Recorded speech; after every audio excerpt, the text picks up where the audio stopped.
Thanks for having me on. So, Rich, what part of the world are you in? I'm in Jacksonville, Florida. Jacksonville. And have you been there your whole life? So, been here for 10 years. Love the city. Enjoying my time. A lot of great restaurants here, and a lot of people don't look at Jacksonville as a foodie city, but we're up and coming, I think. So I kind of have been everywhere. Being of Filipino descent, that absolutely means that you're willing to try anything. You'll taste anything at least once, won't you? Oh yeah, I mean, don't knock it till you try it. I will literally try anything once, no matter how weird people think it is or off-putting to the Western palate it may be. I'm gonna try it, and I'll try it twice, and then I'll form an opinion. Some people are quick to say, "Oh, that looks gross. I'm not gonna eat it."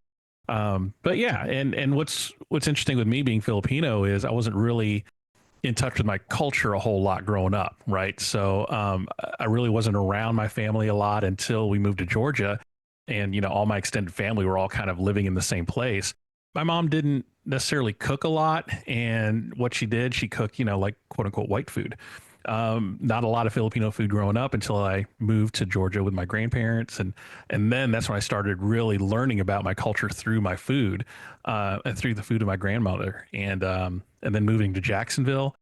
It's the largest Filipino population in Florida. There's like, I don't know, 35,000 of us or something here. And so there's a lot of Filipino restaurants in Jacksonville, but we came down here on a kind of a wing and a prayer, and have enjoyed our time. Started podcasting here in Jacksonville, started food writing here in Jacksonville. So there's a good chunk of where I am today has taken place, in the last 10 years. Before you started doing food podcasting and food writing, Rich, what were the things that you were doing? What was your career at that point, or have you just kind of done everything? Well, I'm still doing that career. The podcasting, food writing thing is kind of in the hobby stage. I don't really get paid a lot for any of that. So my day job is I'm a customer service manager, for a company that redistributes packaging, facility supply, and paper products. I'm boring myself even talking about it. Now, being a customer service manager, are you doing that virtually by way of the telephone or on Zoom, or are you doing it face to face? We're by phone and by email. So we're in kind of a call center type of environment. And I've been doing customer service my whole life, ever since my first quote unquote real job has been customer service. So I enjoy that. I enjoy working with people, dealing with people, which I think kind of helps in my podcasting. But yeah, so that's my day job. That's what funds kind of the hobbies. My goal one day would be to monetize enough of my podcast to do that full time. I would love that. But the podcast market, this, Matthew, the podcast market is so saturated, right? There's so many podcasts out there, so to speak. Before we get into the whole food thing, I wanted to just ask you, like, behind the scenes kind of information about customer service people. When you have a real a-hole on the phone who's getting all angry and nasty and this and that, how do you handle it behind the scenes? Because I know to my face or to my ear, you're going to be great and wonderful, Sure. And you're going to keep it together. But when you hang up the phone, you go, God, this guy's an a-hole. And you tell your people in your call center a little bit about what was going on? Oh yeah, stories. You're just like, oh man, you're not going to believe the guy I was dealing with. The mute button on the phone is like your best friend. Right. You get those people on the phone, they're just like chewing you out for no fault of anything that you've done. And I try to handle it with grace and with mercy. You realize that they're having a bad day because of whatever's going on with their service, and you're just the lucky fool to get the call, and you're to the company at that moment. So they can't yell at the CEO, so to speak. So they're yelling at you. And so you try not to take it personally, but sometimes it's funny, and you can't help but kind of chuckle to yourself, and you mute yourself and laugh out loud, or just take a deep breath just to gather your thoughts. And then you hang up and you're on to the next call, and you're telling your cube mates at lunch, oh my gosh, you're not gonna believe this guy I was talking to. He was just like insane. But that's how you deal with it. You got to decompress. And the restaurant industry, service industry is the same way. And I have such huge respect for people that work in the food service industry. I write about food. I have not personally worked in the food service industry. Wow. All mine has been behind the scenes for, big faceless conglomerates.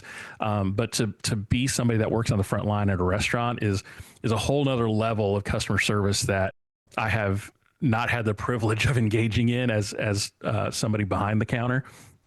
These people are humans. They're doing a job. So yeah.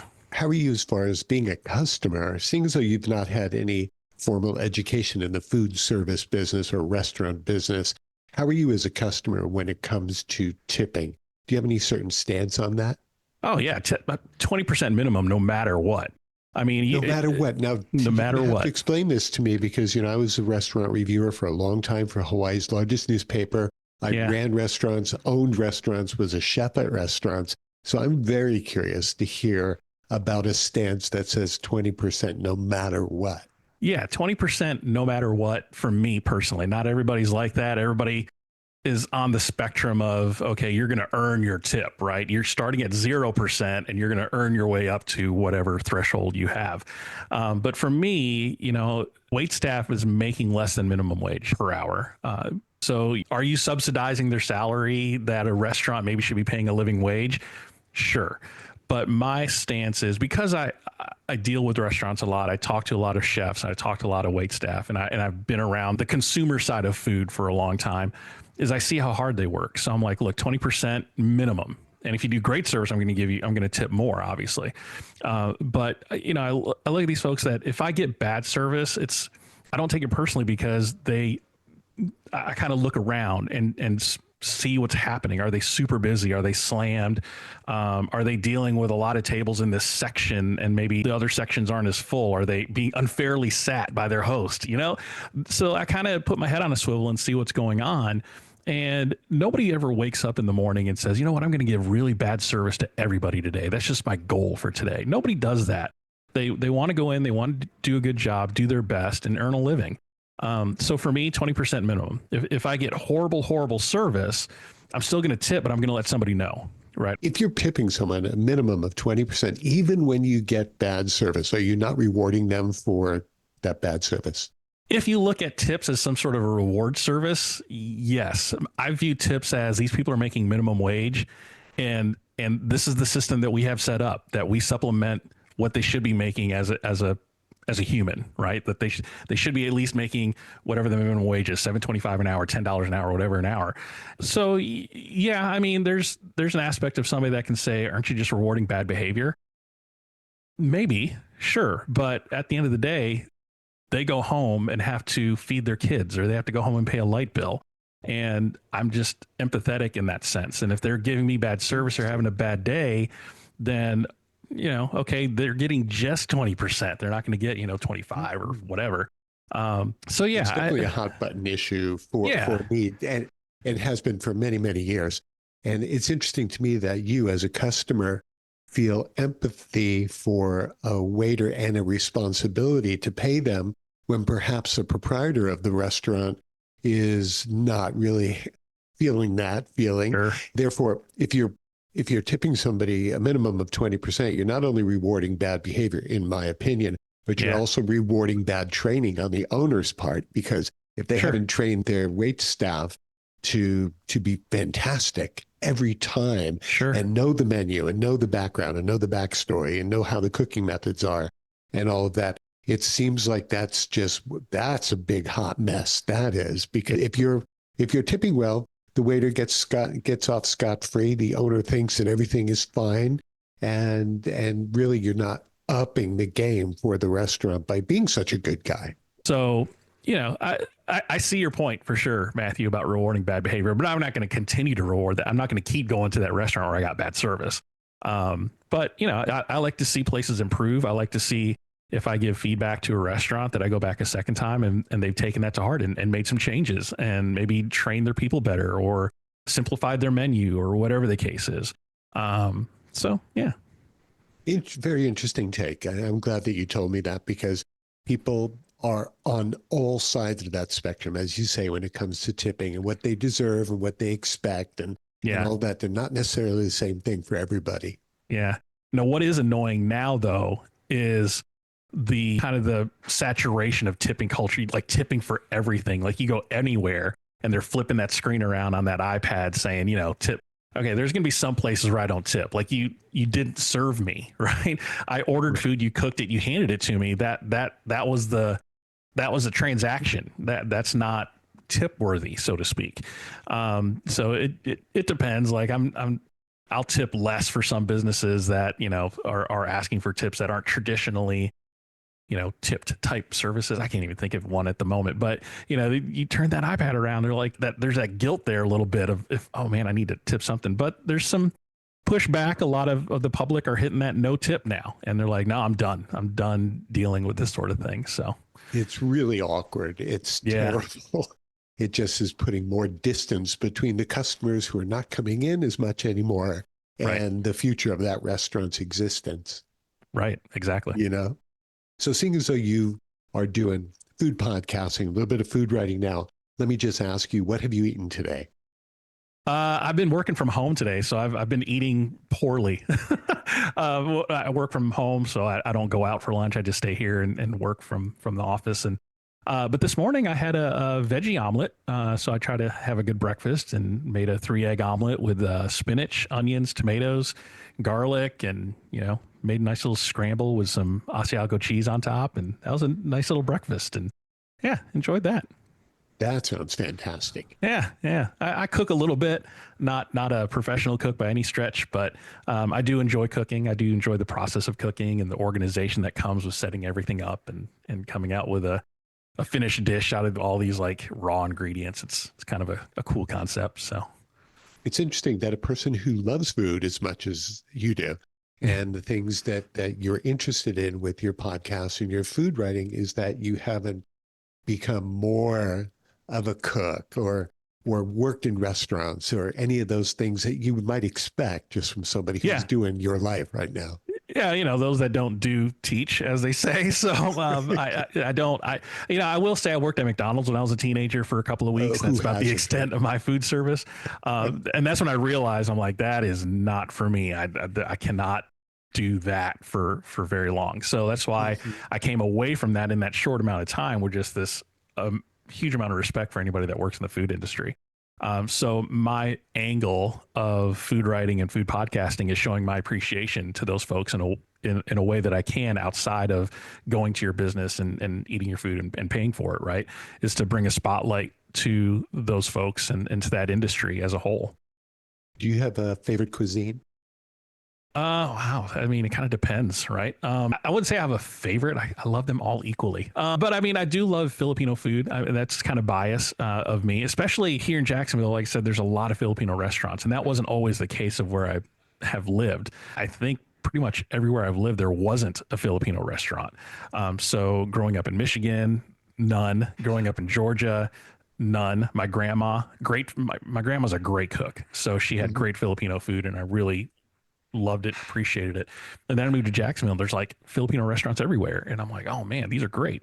So I mean, biasly speaking, I would say Filipino food is kind of my favorite, with adobo, traditional adobo being my favorite particular dish in the Philippines. It's like the Philippines national dish is adobo, chicken or pork adobo.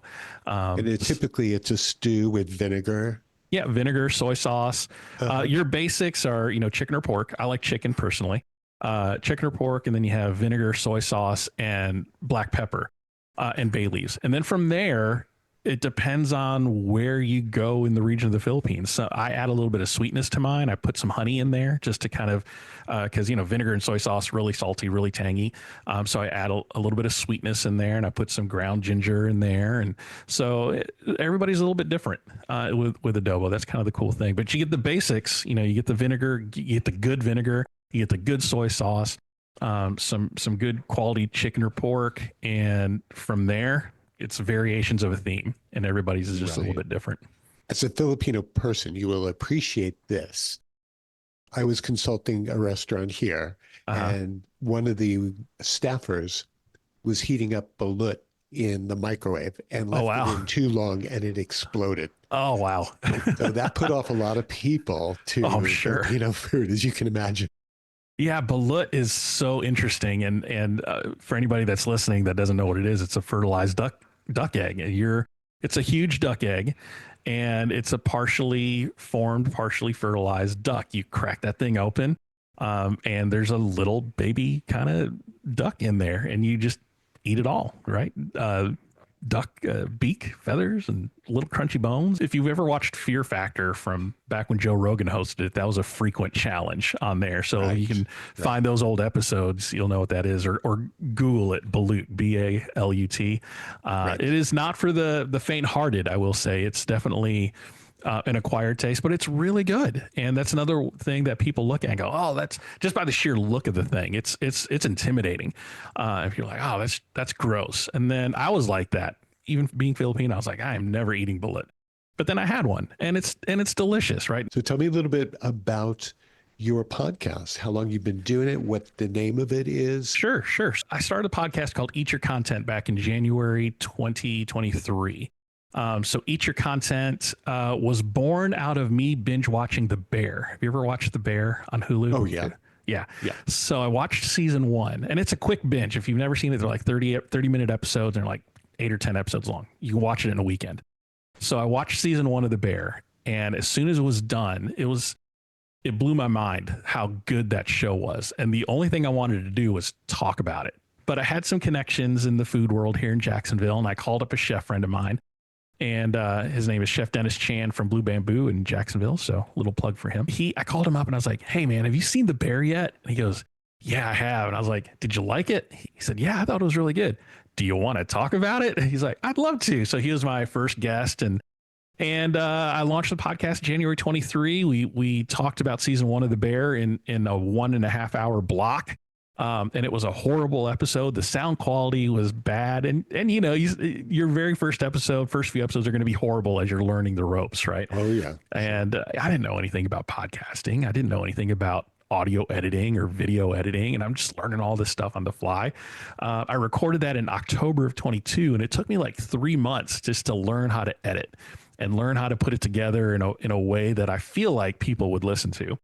And I officially uploaded it in January. So the concept of Eat Your Content is I had a chef on to talk about The Bear from a restaurateur's perspective. Because there are a lot of pods talking about TV shows, right? And it's two talking heads just kind of giving a critical view of, you know, there's a Bear good? Oh yeah, the acting was great, or the writing was bad, or whatever.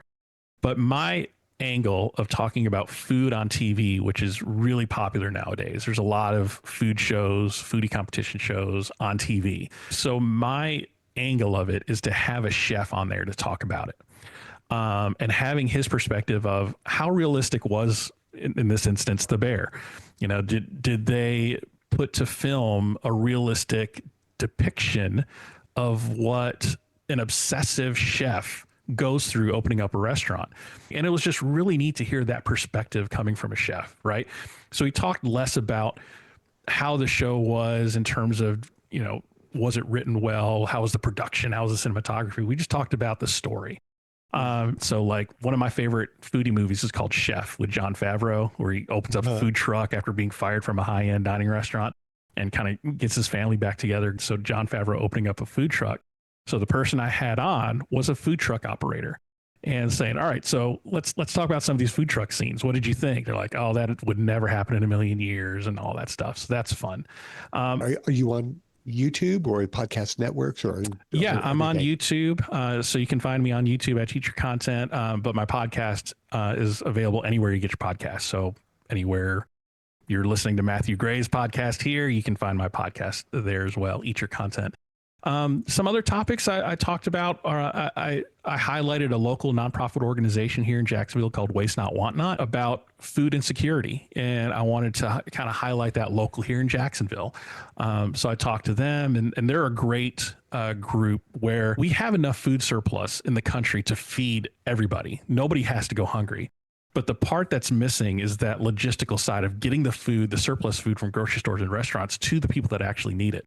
And Waste Not Want Not fills that void of the logistical operation side of picking up this food that would normally go in the trash. It's perfectly edible food, rescuing them from Publix and from restaurants and distributing them to nonprofits that will then get them to the final end user that really needs it. So I highlighted them for an episode.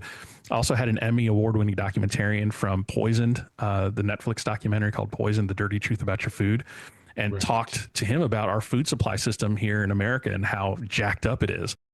So I do talk about fun things like waiting and Top Chef, but I also talk about some hard hitting issues that affect us today surrounding food. And that's kind of what I do with my podcast. Anything with food and anything that is in the cultural zeitgeist. When you spoke about the competition food shows, Yeah. back in the day, food shows used to be about cooking and learning how to cook and sharing cooking methods and techniques.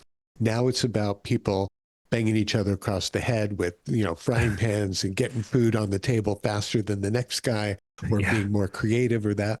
Do you have any feeling for the way that shows used to be, and it being more of a educational environment than a competitive one? Yeah, the old Stand and Stir TV shows, right? The early Food Network days and PBS Yank and Cook and all that stuff.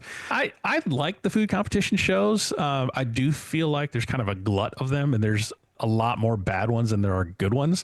Top Chef, I think, is top tier in terms of the food competition. It's the most respected in the industry as far as the caliber of chefs that they have and what they expect their chefs to do. What do we have lined up for you in the not too distant future as far as guests or threads that you want to be covering? Let's see. So November, December, I usually take a break for the holidays and to give myself a break from podcasting.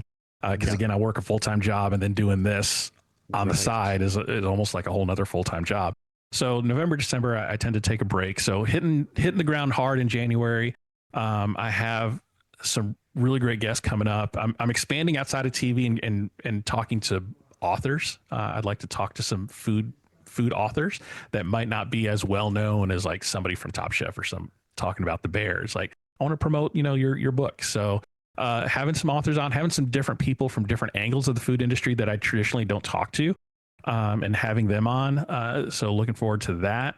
And who knows? I mean, I don't know what the future brings. I kind of want to expand the empire a little bit, and maybe connecting with one of my chef friends and doing like a themed dinner off of a TV show, like, and being able to sell tickets for that and turn that into some kind of like side business a little bit. It's like, hey, come, have these kind of like themed secret pop-up dinners. I think that would be really fun to do and integrate my podcast with my love of food and being able to talk about that. So I don't know. We'll see. One of my recent guests, Jay Reifel, is a chef and also the author of A History of the World in 10 Dinners. Oh, wow. And if you're looking to do something really interesting, he would be a good guy for you to contact.